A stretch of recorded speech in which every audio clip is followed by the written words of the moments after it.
80% of tropical deforestation is caused by agriculture, and commodities production is a major driver.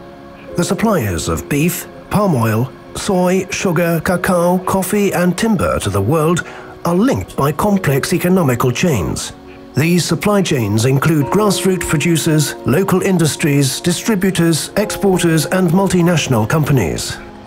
109 companies are signatories of the New York Declaration on Forests, and many have committed to zero deforestation by 2020. The Consumer Goods Forum is also encouraging that its 400 members adopt sustainable practices. In order to implement supply chain commitments, like the ones made by many companies in Paris, and to get other companies to follow, it is important to develop agreements between private sector and public entities to find more efficient ways to promote rural development. These changes require that producers learn new sustainable practices and implement them at a large scale. What are the obstacles and potential benefits of establishing agreements among supply chain stakeholders? And what is the role of governments in creating positive incentives for companies in these supply chains to invest in transformation?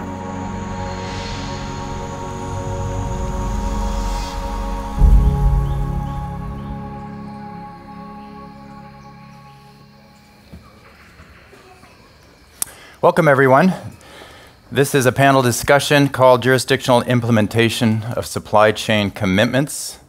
And we look forward to a rich discussion from some emerging agreements around how you achieve sustainable supply chains. We've got the real actors who are in the middle of those negotiations with us. But before we call them to the stage, I just want to try to frame this issue, which is, we tend to think about, well, there's the world of energy and fossil fuel, and there's a world of forest carbon, and for some reason it seems a little softer, but in fact it's all biological carbon. There's just a difference of 70 million years or so about when it was pulled out of the atmosphere. So our problem today is really one of dead carbon, dead biological carbon that during the Carboniferous was put down in the ground through plants, the same process of photosynthesis that is the source of optimism today. It's really living biological carbon, keeping forests standing, restoring degraded land, building up carbon in soil that has huge additive advantages of giving us soil fertility, greater soil water retention. That is one of the biggest solutions.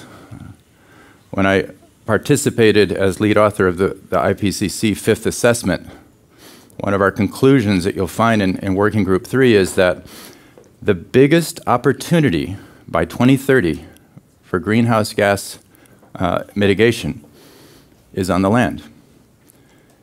We have to get to the dead carbon. We have to keep a lot of fossil fuel in the soil. But without harnessing and moving quickly on living biological carbon, we're not going to keep the world below 2 degrees. It's as simple as that. Now, we can take isolated, siloed approaches, or we can pull it all together into a comprehensive framework where agriculture, farming, indigenous people, forestry operations, protected areas are all contemplated through the same process. They're all part of a jurisdictional strategy. This word jurisdictional is getting a lot of play here in Oslo. And what it is, I think the simplest way to think about it is an approach to landscape sustainability that's relevant to policy, that's relevant to governments. It's because the boundaries that are used to define and delimit that landscape are boundaries that are political. They're state boundaries, national boundaries, county boundaries. If there's legislation for watershed management, they can be watershed boundaries. These are all jurisdictional approaches. And for me, the shining potential of jurisdictional approaches is that it's not just companies and their suppliers, it's government, it's farmers, it's civil society, it's indigenous people, it's smallholders and rubber tappers. They all have to be at the table for it to work. And so today our goal is to get some insights into how jurisdictional approaches for meeting some of the big commitments that have been made are working. What are the challenges? What are the promises? And as we know, I don't know if you've seen the recent report from Supply Chain put out by Forest Trends, which is tracking hundreds of these commitments. And generally, it's hard. They're moving slow. There's some fabulous successes, but they're moving slow. And yet they're a critical opportunity, this big market signal that the world is changing. The markets have a different set of requirements. And how do we translate those requirements? Norway has a zero deforestation policy nationally. How do we use those to translate that into a new type of rural development where there's tremendous short-term wealth to be gained by clearing forests? How do we bring those externalities, the global role of those forests in climate change, but also the local role, into durable strategies that a politician can get reelected on or elected on? So that's the question we're going to drill in today, and I'm really delighted by our panel because they represent a wonderful diversity of perspectives. And I would like first to call to the front here, to the stage, Melissa Miners. Melissa is the Global Advocacy Manager at Unilever and leads the advocacy work for Unilever's forest agenda.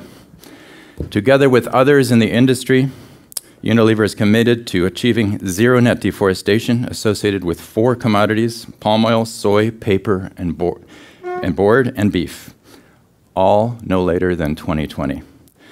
Melissa works with partners to the Tropical Forest Alliance 2020 and the Consumer Goods Forum to ensure this is a reality in Unilever's supply chain.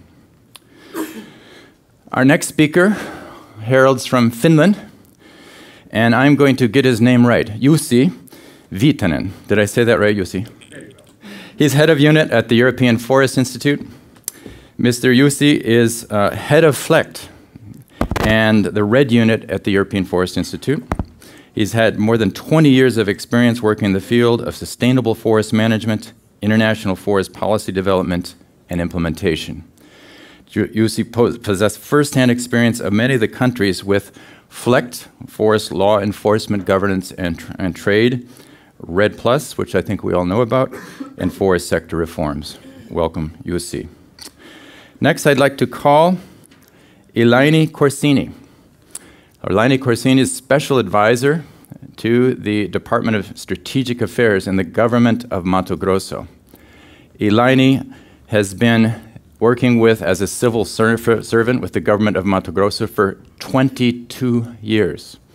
She's one of the few people who've been able to see many, many fascinating cycles of Mato Grosso's trajectory, which is now moving down the pathway of sustainability, all 900,000 square kilometers.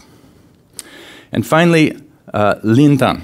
Lintan is Executive President of Hopefull Investment and Holding in China. Hopefull is a private company whose main business is soybean processing. The company imports 3 million tons of soybean from the United States, Brazil, and Argentina each year. Parentheses, Norway is about 1 million a year, so his company works at scale. Tan's job is marketing study in agricultural resource and soybean production, as well as new market development. Tan is also an affiliated professor of China Agricultural University, teaching international trade in agricultural products in the MBA program, and he's quite fluent in Portuguese, at least in some topics. Thank you all, and thank you all. Before we get into the questions, I thought I'd mention that we have to be in the formal venue by 1:30, okay, with Secretary of State John Kerry's visit. There's a lot of security issues, and so I ask you all to not miss out on that. So we're going to start the questions with Melissa from Unilever. Melissa, in Paris, Unilever was one of 2 companies to get up and announce a commitment to jurisdictional sourcing, to basically send the signal that if you're a political leader in a tropical region and you're moving your whole jurisdiction towards sustainability, you want to work with him. I was wondering if you could just share with us how you're putting that into practice. Yeah, so it was something we announced in Paris, and it was a big announcement for us because it took a lot of work to get internal buy-in. We've got 110,000 people in our supply chain, 30% of those work in procurement, half of those work in agricultural sourcing. So there was a big piece of work in the 6 months running up to Paris to convince people about the long-term viability of moving our sourcing to these certain jurisdictions and why it made business sense, because not everyone was convinced. But we got that done in time for Paris, which was great. And in terms of how we're putting that into practice at the moment, we are, in all honesty, well, first of all, we don't completely know how to do this, which is why we draw on our expert partners. And we're also inundated with offers from NGOs and other actors on the ground to be the off-taker. So that one of the big challenges for us at the moment is to know where we move our sourcing and in which jurisdictions should we invest. And one promising route forward is an MOU that we've signed with Inobu in central Kalimantan in West Kota Warangan. Did I pronounce that correctly? Okay, there you go. Which I had the absolute privilege of visiting in March. And it's very early days. And what I saw on my visit, Francis Seymour was with us as well, was if we look at it from a kind of a produce, protect point of view, produce, yeah, absolutely. But for us, it was missing the protect part. And that's the conversation that we're having at the moment to really understand how that's going, and there are various conversations about potentially having one of the high carbon stock convergence trials there, etc., etc. But I think that the good news is that there really is the enthusiasm for this to happen. So I know in the last couple of weeks, the first working group has taken place, and there were representatives from the province level, from RSPO, from other environmental representatives, from NGOs, and for us, that was a really good sign that there is a lot of investment in this area, and there's a lot of enthusiasm to have that many high-level representatives behind this. So yeah, so that's how we're putting it into practice at the moment. We're having other conversations about other jurisdictions in Indonesia. And also, we have made an investment in North Sumatra in Siamanke to start a fractionation plant. It was a $130 million US investment for a fractionation plant, which opened in November of 2015. And the objective there is to connect to smallholder farmers in a 50-kilometre radius, for which we're working with IDH. And by taking that landscape approach in Siamanke, we're looking to generate some learnings and more understanding of how we can then operate in other jurisdictions. Excellent. So these are also, as I understand it, these districts, as they move towards sustainability across the entire district, they will become certified under RSPO. These are part of one of RSPO's pilots. Yeah, absolutely. And as I understand it, the village in this jurisdiction in central Kalimantan, by Q2 of 2017, will be the first village that's completely ISPO and RSPO certified. That's the goal. And this is something that's endorsed by the provincial government and recognized by the Ministry of Agriculture. So you see things starting to align.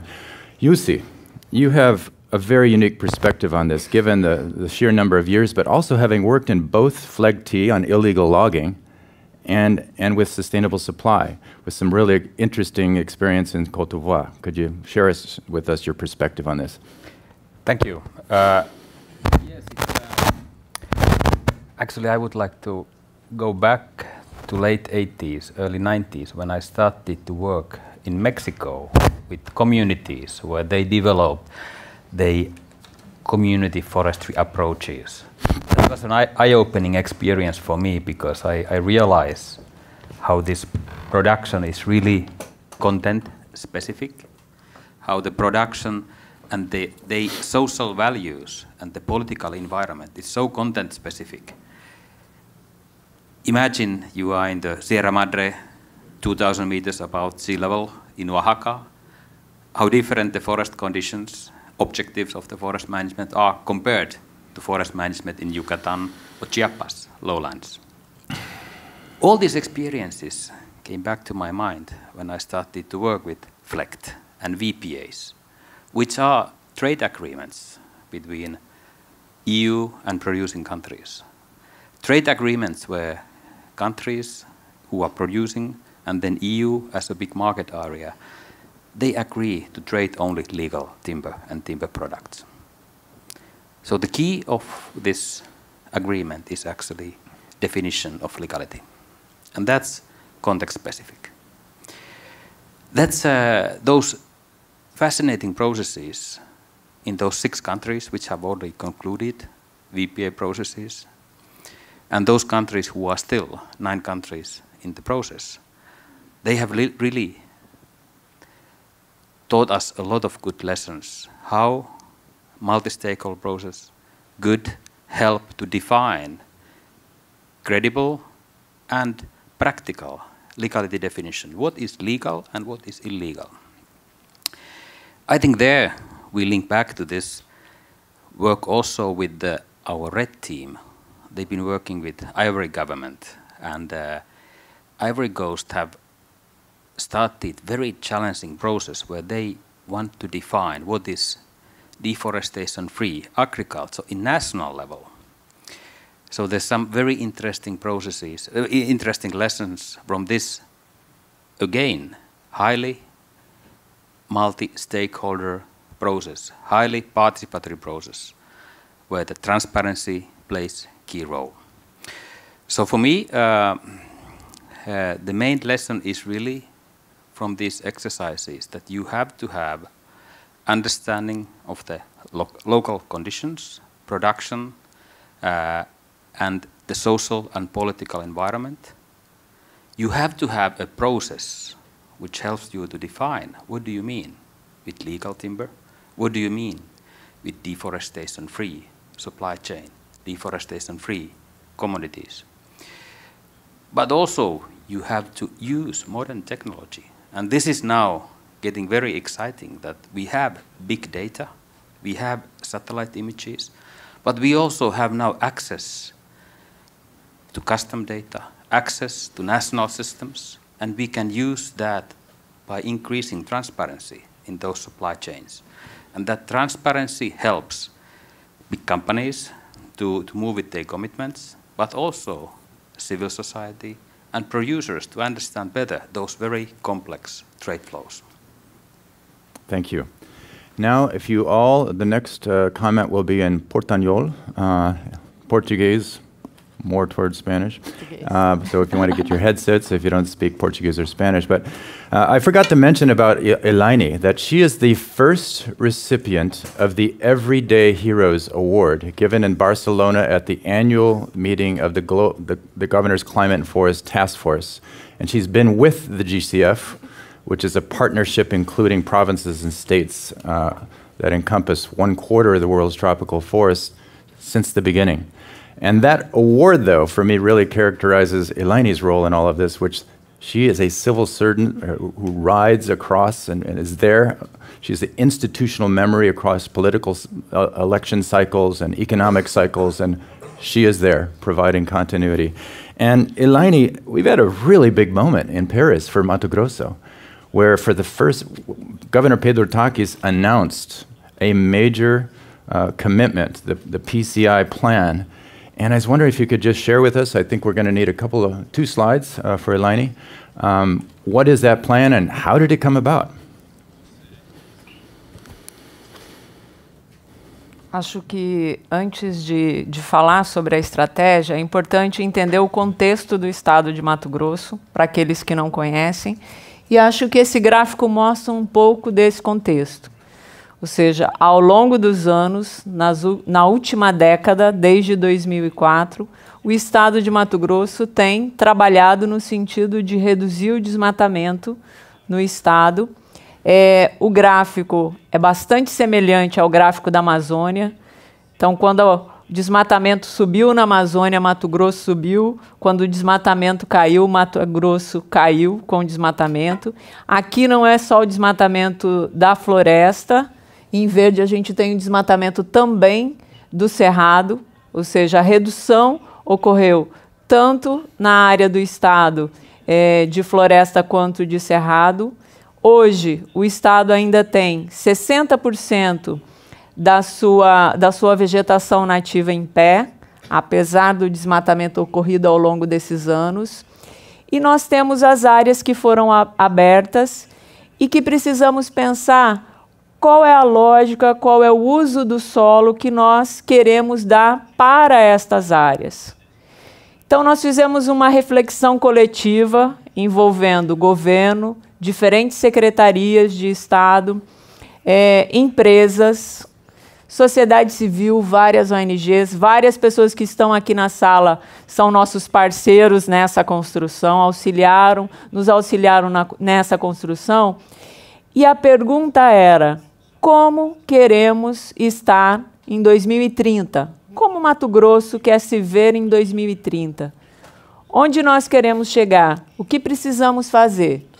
Ao lado disso, tínhamos um código florestal para implementar, que lá no passado, o Mato Grosso foi o primeiro a colocar em prática o Código Florestal, que já existia como lei desde 1965, mas foi o primeiro estado que cobrou efetivamente a manutenção de reservas legais, de áreas de preservação permanente.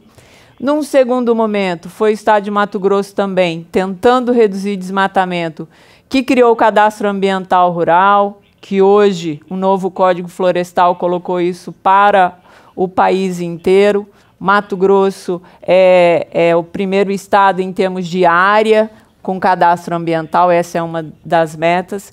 Então, nós tínhamos que pensar o que queríamos para o estado.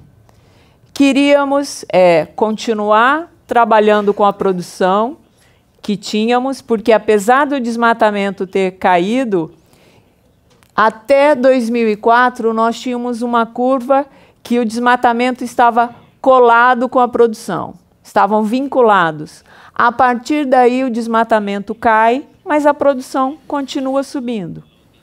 Então, nós queríamos ter estas cadeias de forma sustentável, cumprindo com o Código Florestal. Queríamos também ser o primeiro estado do Brasil a ter o cumprimento efetivo do Código Florestal, ter que os nossos passivos, que ao longo dos anos foram gerados, que nós tivéssemos a recuperação destas áreas. E tínhamos um compromisso grande também. O estado hoje tem mais de 700 assentamentos rurais. É importante que esses pequenos produtores sejam incluídos do ponto de vista socioeconômico, que tenhamos as comunidades tradicionais e as comunidades indígenas que possam ter, dentro da lógica da cultura dessas comunidades, produção, possam se manter, possam pensar em qual o futuro que elas desejam para essas áreas. Então, nesse processo de construção, o governador apresentou em Paris o que nós chamamos de estratégia produzir, conservar e incluir. Essa estratégia prevê áreas que foram desmatadas ao longo desses anos, que hoje têm uma pecuária de baixa produtividade, 6 milhões de hectares sejam substituídos. Podemos ter a substituição dessas áreas por atividade agrícola, com melhoria da produtividade nessas áreas, 3 milhões para a agricultura, 2,5 milhões para a pecuária, mas melhorando a produtividade, 500 mil para a área de plantio de floresta. A ideia também dentro do produzir. Hoje nós temos 2,8 milhões de hectares de área sob regime de manejo florestal, que essas áreas aumentem para 6 milhões de hectares. E tenhamos dentro do conservar a redução ainda maior de desmatamento na área de floresta, o governo, em 2009, propôs uma meta voluntária de redução do desmatamento para 3 períodos. Já finalizamos o segundo período aquisitivo, onde a meta de redução era 75%, de 2011 a 2015. Nós alcançamos 80%, e a meta de 2016 para 2020 era de redução de 80%. Estamos entrando nesse período, mas a PCI coloca uma meta ainda mais arrojada de redução de 90% do desmatamento na floresta até 2030. Aqui também temos uma meta da regularização ambiental, do cadastro ambiental rural. Quando fomos para Paris, tínhamos 80% da área do estado de Mato Grosso cadastrado. No dia 5 de maio, que era o prazo final, depois foi prorrogado para o cadastro, nós tínhamos uma meta de cumprir com 90% de cadastramento dos imóveis. Conseguimos, em 5 de maio, 92%. Então, uma das metas da PCI já foram cumpridas. Temos muito trabalho pela frente, que é a validação de todas essas informações. E, dentro do incluir, é importante que esses assentamentos rurais possam produzir efetivamente, que a gente possa ter assistência técnica, que eles possam ser incluídos. Hoje o Estado compra alimento de outros estados brasileiros, não consegue manter a demanda do Estado, e nós queremos reverter esse processo, que os produtores locais possam gerar alimento para o estado de Mato Grosso e para fora dele. Thank you, Elaine. Obrigado. Lintang.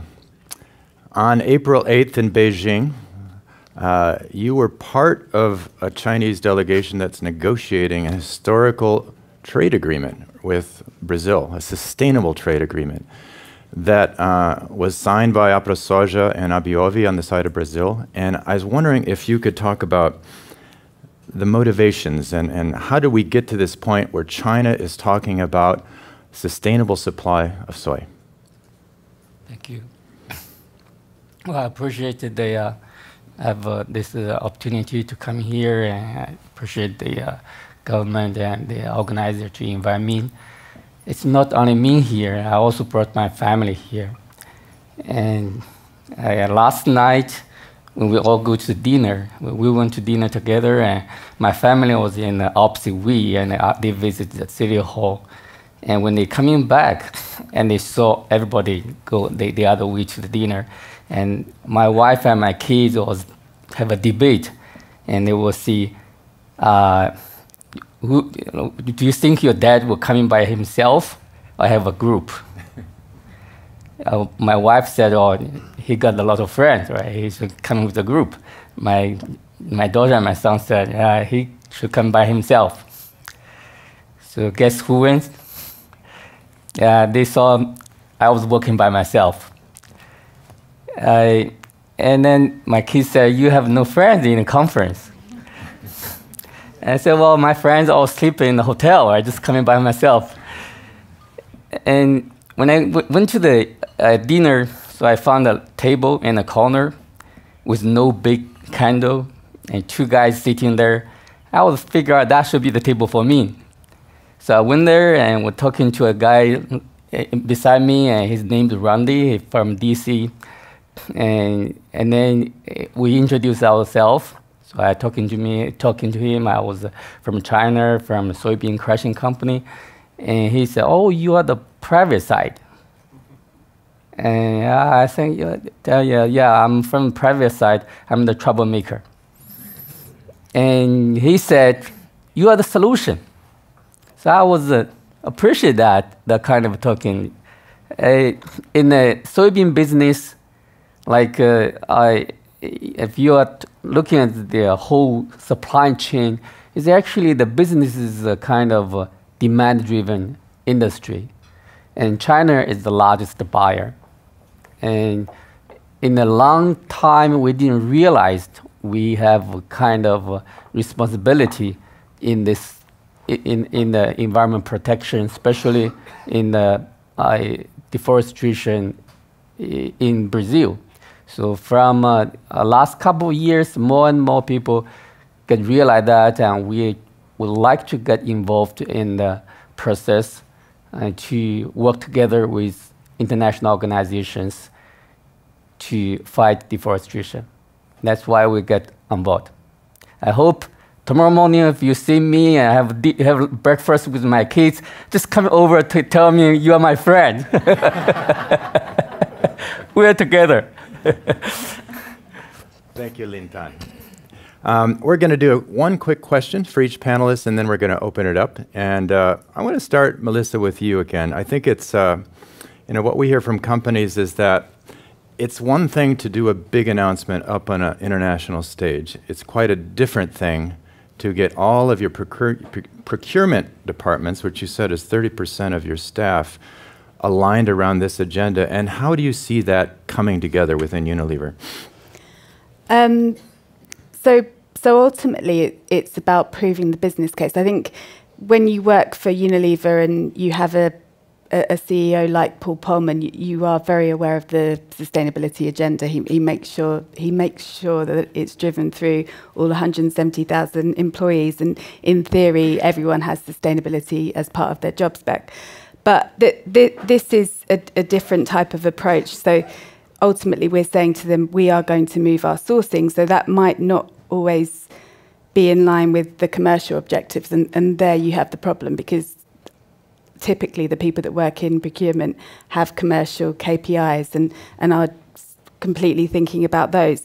So we had to then prove the business case internally for why this is a viable option. And ultimately what we're trying to do in our palm oil supply chain is connect closer to the smallholders, because then we can prove that we can save more money in the medium and long term. So ultimately cut out some of the middlemen. So there was a process that happened around different markets to present what a produce protect approach was, how that laddered up to the Unilever Sustainable Living Plan, and why that could save us money in the long term. And also part of that was talking about donor money and attracting donor money into our supply chain to be able to achieve some of this.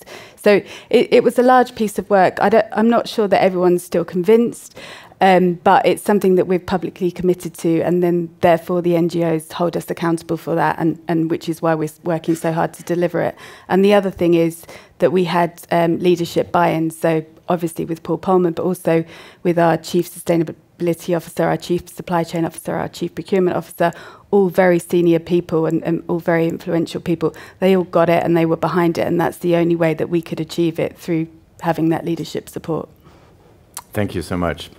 Jussi, I'm really struck by how the forest law enforcement governance and trade initiative, FLEGT, has really fostered innovation and governance. And without multi-stakeholder governance structures, jurisdictional agendas really have a hard time moving forward. And could you drill into that a little bit for us? What are these VPAs? How do they work? Where do they come from?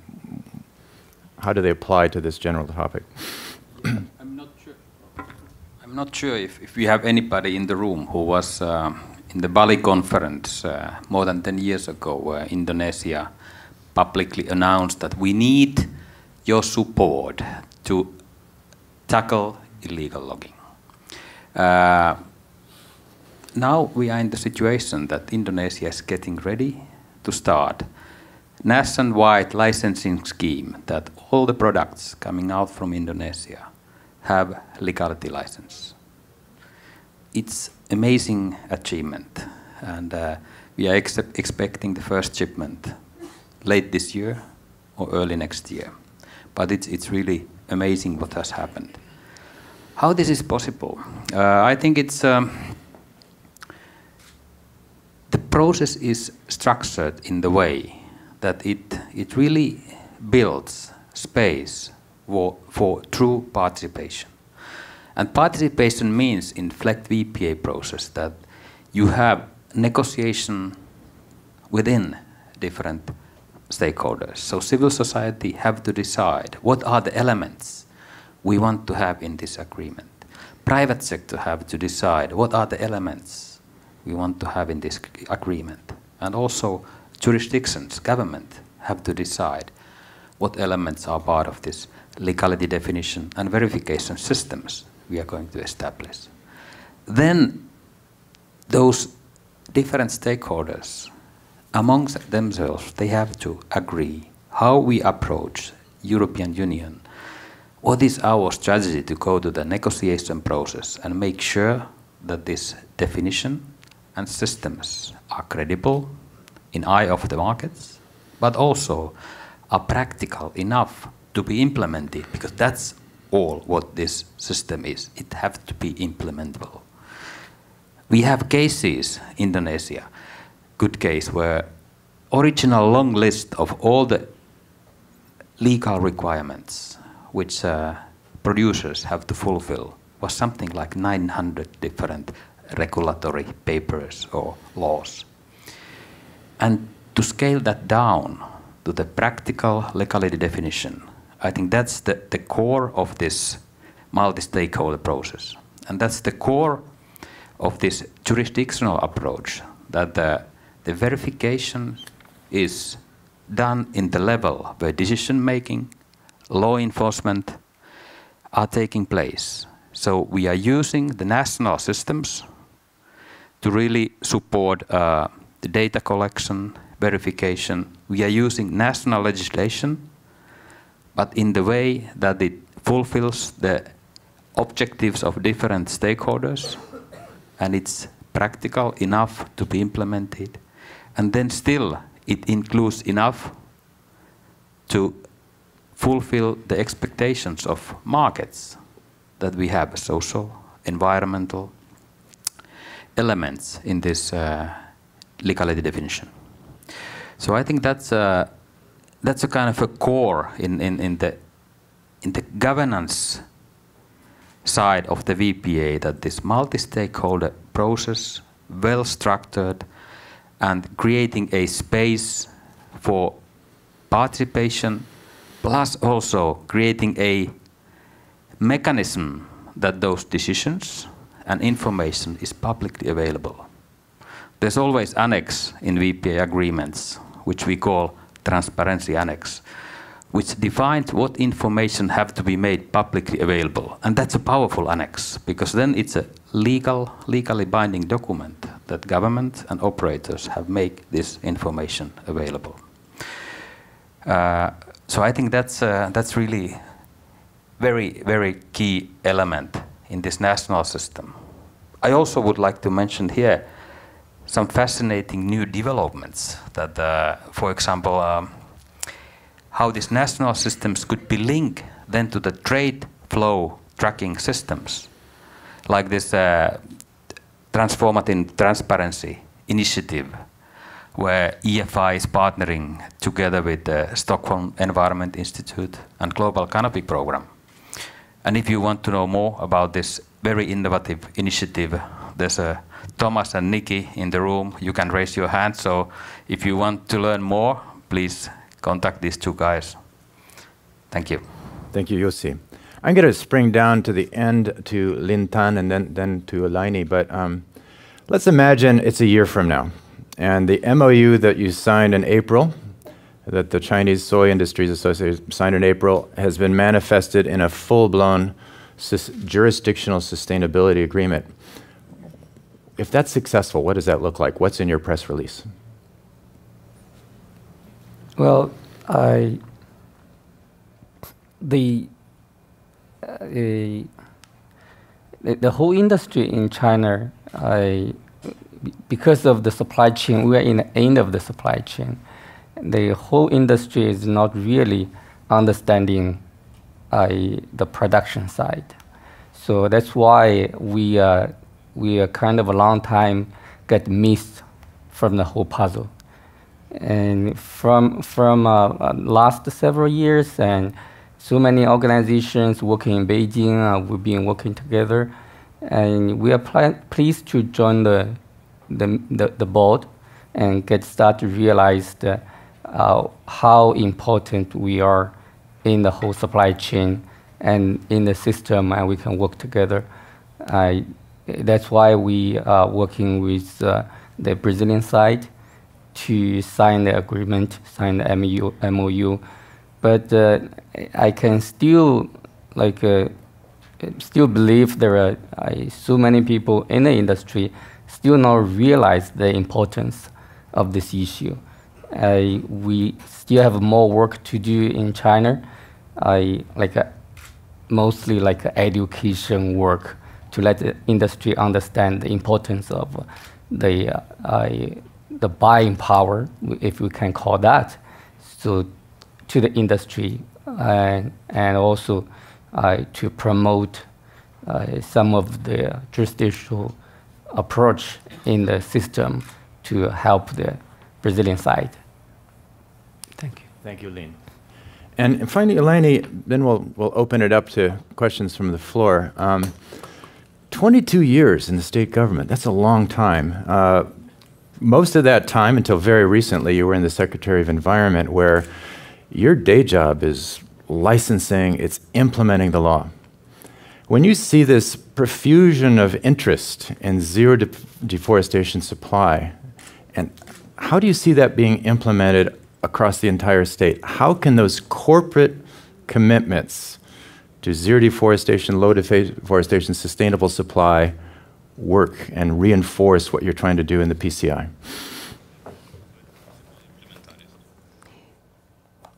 A ideia da construção da estratégia foi pensar que nós estávamos planejando o território. Com esse planejamento, termos reduções de emissões. A ideia é que, se cumprirmos todas aquelas metas, teremos 6 gigatoneladas de reduções de emissões, a um custo de 10 bilhões de dólares. Mas nós entendemos que a estratégia, ela se põe para a implementação de políticas públicas. Uma dessas políticas públicas é o sistema estadual de REDD, que foi pensado, construído de forma participativa, e nós entendemos que as ações e as políticas públicas que são feitas no Estado e as atividades econômicas que são feitas no Estado devem produzir reduções, e essas reduções devem ser geradas, contabilizadas por este sistema. Então, nós entendemos que podemos ajudar as empresas a cumprirem com seus compromissos, do ponto de vista de ter a sua cadeia livre de desmatamento e produzindo reduções de emissões. A ideia é que essa estratégia tenha um sistema de governança, ele começou a ser instituído, um comitê onde todos os parceiros que construíram uma estratégia participam, decidem, acompanham, tem uma estrutura transparente de monitoramento que possa mostrar a todos que queiram ser parceiros do Estado de Mato Grosso o que está acontecendo, como que está sendo desenvolvido esse trabalho no campo, que possamos comunicar esses resultados e que possamos ter também uma estrutura que possa captar recurso para a implementação dessas ações. Eu vejo que a estratégia de Mato Grosso e o sistema estadual de REDD pode ser uma oportunidade para que a gente implemente o REDD na sua integralidade. Ou seja, tudo que estamos falando de REDD até hoje é redução do desmatamento. Estamos falando do primeiro D. E a ideia é que a gente possa investir em incremento, já que uma das metas é recompor 2,9 milhões de hectares, e ampliar a área de manejo florestal, ou seja, manter estas áreas, ter atividades dentro das áreas indígenas, de unidade de conservação. É uma oportunidade no âmbito do Estado de Mato Grosso, que é um estado muito grande, é o terceiro do Brasil, mas cabem vários países da Europa dentro dele. É uma oportunidade de nós implementarmos uma estratégia pensando no Estado como um todo, e os parceiros que vierem contribuir tenham a certeza do que está sendo feito em campo e que nós temos uma oportunidade da implementação de uma cadeia livre de desmatamento com produção de reduções de emissões ao final. Thank you, Elaine. So just to put that in perspective, we got a giant state. Half of the reductions in deforestation have taken place in Mato Grosso in the Brazilian Amazon. 2 billion tons of CO2 emissions avoided. 4 billion could be avoided by 2030, just talking about forest carbon, forget soil. That's bigger than Obama's clean power plan. And the company commitments could feed very positively into this statewide agenda in a mutually beneficial agenda. I'm going to begin our open question period now, calling Ricardo Arioli up to the microphone right over here. Ricardo is now the Director of Sustainability at FAMATO, the Farmers Federation of the state of Mato Grosso.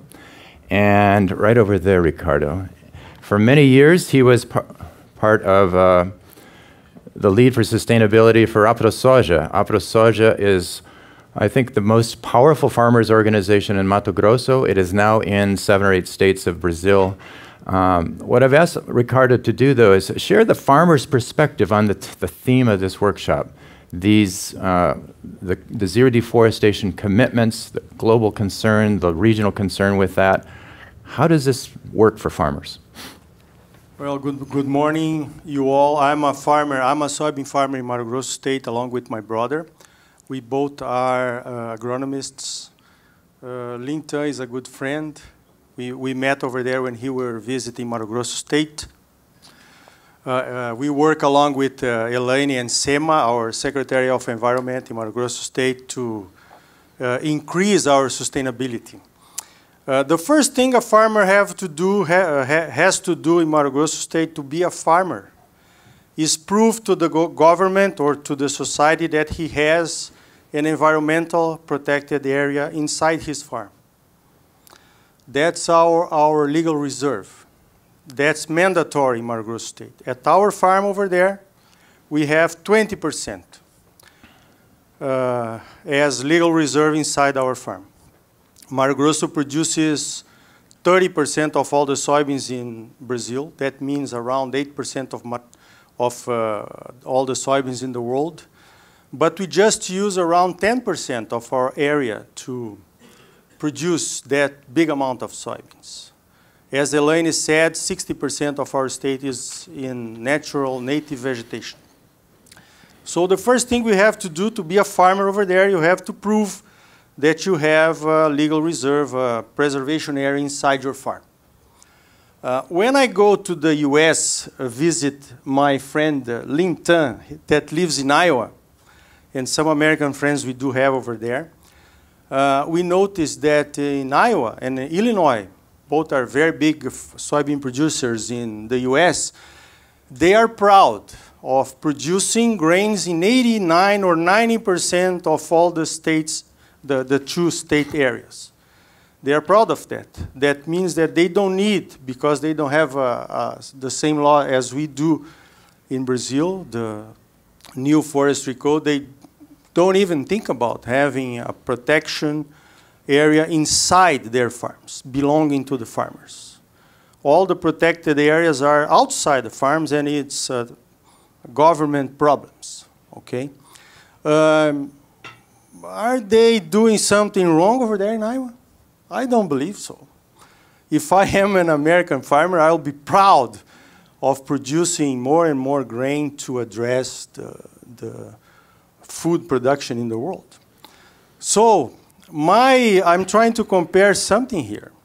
When you put pressure on zero deforestation, actually, you are putting pressure on the farmers that are committed with that.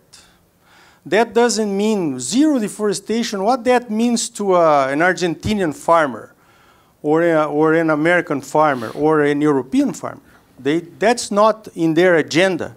But of course, that's in our agenda, Elaine's agenda, and our agenda as farmers, okay? So if you put pressure over there, and zero deforestation and commitments to be in compliance with the Brazilian law, that means more costs for Brazilian farmers, okay? Elaine said something about $10 billion in the coming years to be in compliance with the law and with the PCI program. Where is this money coming from? I hope it's not from my pocket. But what happens if the pressure comes? Maybe you have to consider that some soybean farmers in Brazil, some of soybean farmers in Mato Grosso state will not have enough money to be in compliance because they are losing competition. And if they lose competition, somebody else will take their places. The small farmers, as you know, will be the first one to be affected of this competitiveness reduction because of the zero deforestation demands and things like that. So we understand as farmers, as the farmers' perspective, that we are doing what you are asking us to do. Let's move to the, trying to at least, let's move to something more sustainable. That includes the legal reserve inside every farm. Let's move to zero deforestation. That means that a guy over there in Brazil, maybe that means that a guy over there in Brazil that has the rights to clear land and start producing will not do that without any external payment because that's not in the agenda right now. Yeah. So I really believe, and talking in the name of the farmers over there in Mato Grosso state, that the other chains, the other participants of this soybean or grain production will have to do something different, as we are trying to do different as farmers over there in Mato Grosso state. And that goes through all the chain, because the cost, you know, if it's not in the farmer, will be in the consumer. I don't know if the consumer wants to pay more for sustainability. That's not what Unilever is telling us, or the Consumer Goods Forum is telling us, okay? Because perhaps the consumer, when he goes to the supermarket to buy something related with zero deforestation, they don't want to buy if it has a premium or something like that. So this is the big agenda that we will have. How will we address all these big issues to keep the climate in a good shape in the world without putting pressure in just one side of the chain? So thanks for the opportunity, Daniel. I hope this is a very important debate, and I hope we come to a solution. Thank you, Ricardo. We're now going to open it up. We end this session at 12:10, and for those of you who came in late, you've got to be in the secure forum venue by 1:30 with the Secretary of State's arrival. And let's start with Michael. And so if you could just come up to the front here, take the microphone, and we'll do, if you could keep your questions as questions fairly short and pithy and directed to one of our panelists, that would be ideal. And then we'll take at least two others, have a round of responses. Wonderful. Thank you. I'm trying to square in my mind two things I've heard. Number one, that multi-stakeholder processes and bottom-up definitions of success are critical to create the buy-in needed to actually transform the economy. And on the other side, the goal of zero deforestation that the Consumer Goods Forum and other international consumer-facing brands have faced. Those two things are coming to a head. They may not agree. A bottom-up definition of success with this 20% set-aside and other goals that Elaine might be working on to set in Mato Grosso may not meet the commitments that companies have set forward for themselves. And what I'm trying to understand is how we move forward through that process successfully. And I'd love to hear from Melissa and also from Elaine or others who are working on that directly. Thank you. So this tension between bottom-up definitions of success that may not be zero deforestation and what the market is requesting. So that's question number one. Penny. Yeah, if you want to just come up to the front, perhaps. Paulo Barreto, you're next in line. Yes. My name is Penny Davis from the Ford Foundation, the Climate and Land Use Alliance. And I have a question for both Brazil and for Mr. Vitanen. How much of the legal forest reserve that we heard about from the soybean farmer is independently verified as a legal reserve and on clear land tenure. So independent verification system, does that exist of the claims of the farmers when they get their certificates? Is the car independently verified?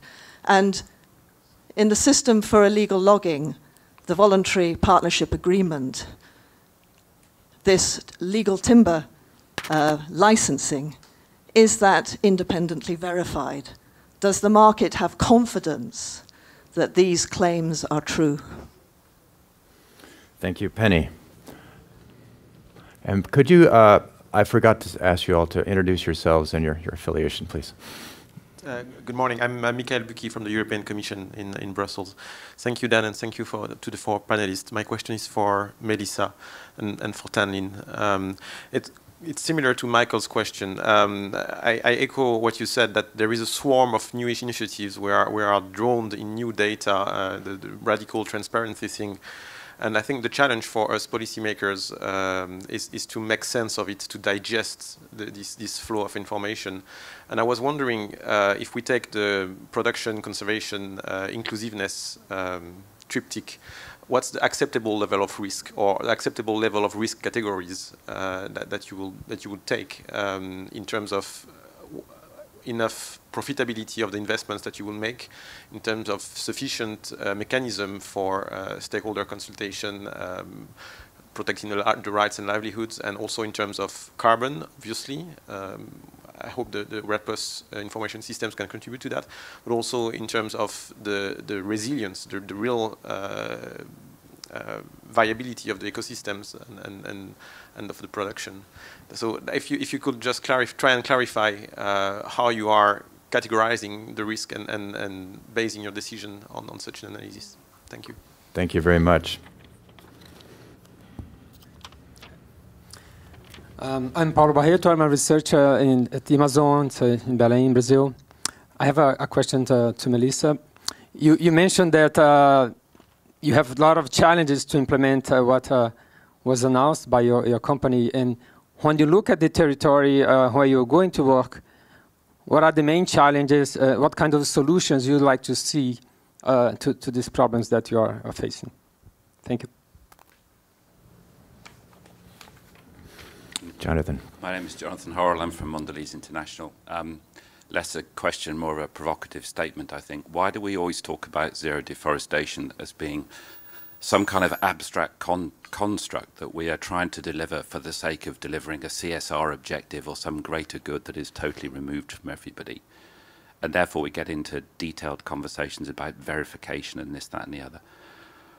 When every expert I speak to says that apart from contributions to global climate, tackling deforestation has direct contributions to productivity and efficiency of production within the local area in which it has been tackled. And conversely, that continued rampant deforestation directly impacts the productivity of local production areas. And unless I misread it, I was sitting at the back, but I think we saw a chart that showed productivity take a step change for upwards in Mato Grosso when you took this, phenomenal initiative. So why does no one actually make a business case that it's just in the interests of the jurisdictions concerned and the farmers within those, the producers within those jurisdictions to get on and do it, because it delivers productivity and it therefore delivers returns? Thank you very much. And this last question, then we'll turn it over to the panel.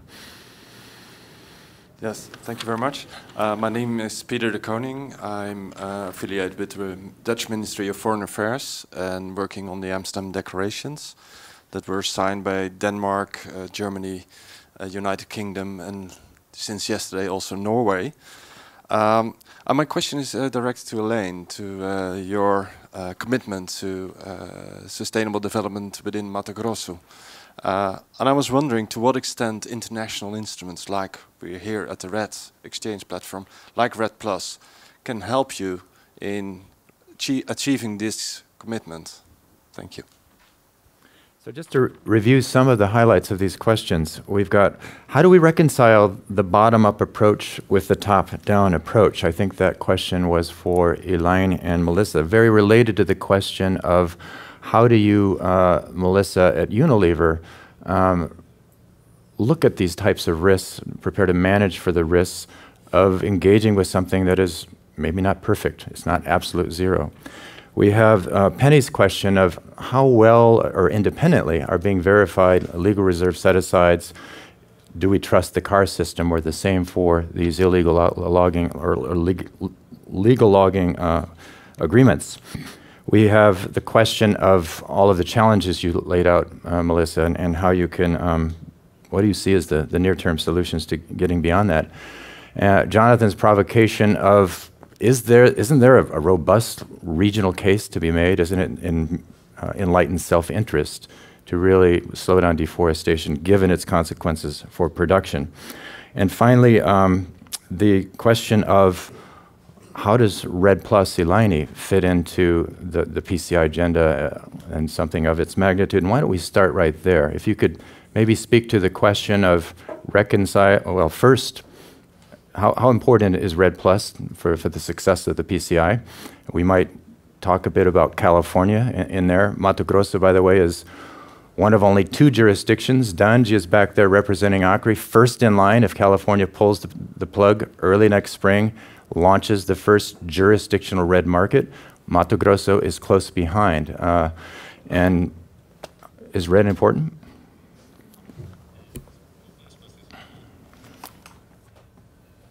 Ao longo desses anos, a redução do desmatamento sempre gerou uma expectativa dos produtores. Mato Grosso, grande parte da área é de propriedades privadas, sempre gerou uma expectativa de algum benefício, de retorno de algum benefício para essas pessoas que contribuíram com a redução do desmatamento.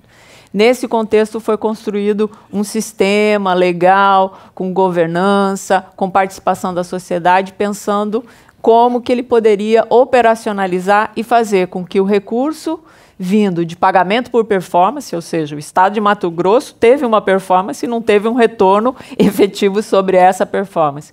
Que esse dinheiro entrasse, mas ele entrasse para implementação de uma estratégia de ocupação do território. E essa estratégia de ocupação do território é a PCI, que foi discutida. Nós podemos ter um programa de REDD para auxiliar na recomposição dos passivos. Posso ter um programa específico para a recomposição dos passivos dos 2,9 milhões de hectares que nós precisamos recompor. Eu posso ter um programa específico para fomentar manejo florestal e manutenção destas áreas. Eu posso ter um programa específico para trabalhar com a recomposição dos pequenos produtores para implementação de SAFs, de sistemas agroflorestais, que podem gerar economia para essas famílias e pode promover conservação e evitar que abram novas áreas. Então, eu posso ter, dentro da PCI, várias ações que podem ser viabilizadas por recurso que entre do REDD. O Estado tem trabalhado nesse sentido para conseguir parceria para a implementação de ações dentro do REDD. Essa redução do desmatamento gerou no Estado, nos municípios, os pequenos produtores, muitas vezes, ficaram sem receber crédito para trabalhar dentro das suas áreas, por conta do desmatamento. Agora nós precisamos buscar alternativas para eles. E a estratégia da PCI pode trazer essas alternativas e um recurso que pode viabilizar isso pode ser o recurso de REDD. Quando nós falamos em 10 bilhões de dólares, esse recurso não é só para cumprimento da legislação, não é só para recompor os passivos, mas é também para pensar na produção dos 6 milhões de hectares de pecuária, de agricultura, que vão ter que ser implementados de uma nova forma de produção, para pensar no manejo florestal, para pensar no plantio, no reflorestamento, para pensar na assistência técnica para a agricultura familiar e sistemas produtivos. Então, esse recurso envolve todo essa totalidade das ações que estão previstas na PCI. Thank you, Elaine. I'm going to turn it over now to Melissa and ask you as well. We're ending the session, by the way, at 12:10, just because of the Secretary of State's Kerry's visit. So it's shorter than most of the other sessions, but I think we can go another half hour. But just give us a 1-minute response and any last comment you'd like to make. Yes. So to Michael's question about the kind of tension between bottom-up definitions and CGF commitments. So a big barrier for us is some of the lack of clarity around definitions, which is why we're working to drive the high carbon stock convergence process. And Jonathan from Mondelez could probably talk a lot better about this than I can. But it's a problem if we can't decide what is no deforestation and no net deforestation and what we actually stand for. Because what we actually stand for in our policies is no net deforestation, when the reality is a lot of the work we're doing is to drive no deforestation, and that's almost where our moral compass is. And then in terms of the criteria for jurisdictions, so how we work out where to operate, we have a due diligence process for new suppliers. So the biggest risk is security of supply in the long term, and that we are a commercial business, so that will always be our biggest criteria for moving into new jurisdictions, which is why the produce part is so important. But what we're talking to other people, so Conservation International and Joanna there, is that we need a database that has a better charter of what is needed per jurisdiction, so we can get more clarity of where to move our procurement. And then I just wanted to kind of say as well, for us, as I said before, we are learning. So, for example, we've just released our new palm oil policy, and this was an evolving process over 6 months where we had lots of conversations with different NGOs, and definitions did move around. So, for example, what is an acceptable level of traceability? So we originally said we were only going to be traceable down to the mill because we're working on an assumption that that plantations are in a 50-kilometre radius of the mills. But this is a conversation that we had with NGOs, and we went back and forth for a long time. And my point here is that there is that tension, and we don't always know the answers. So we're welcome to, we invite the challenge around some of these definitions. Melissa, Jussi, now maybe in about 30 seconds, if you could respond to that verification question. I can respond that in 30 seconds, yes. 3 elements which are crucial for all legality assurance systems. It's legality definition, it's a tracking system which can tell you the origin of the timber, and independent monitoring, which is negotiated during the negotiation process, and terms of reference are defined as part of the agreement. So it's part of the voluntary partnership agreement. Thank you. And your closing comment, Linh Tan, any last word that you'd like to leave with the audience? Well, I'm an economist. In the market, when we are talking about anything we work on, I think there's some kind of mechanism we can work together. If you are looking for the whole supply chain, there's some kind of mechanism we can work out together, and each part of the supply chain can get benefited from that. So well, that's part of my work, my research working on that.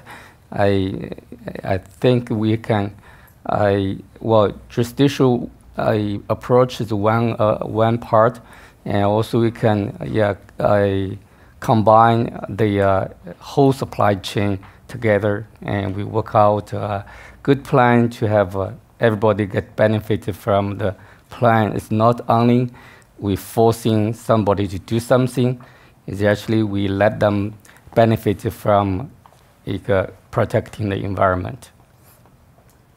Thank you so much.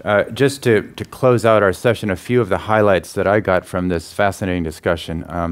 One is partnership, it's dialogue, it's constructing shared solutions that will work for both sides.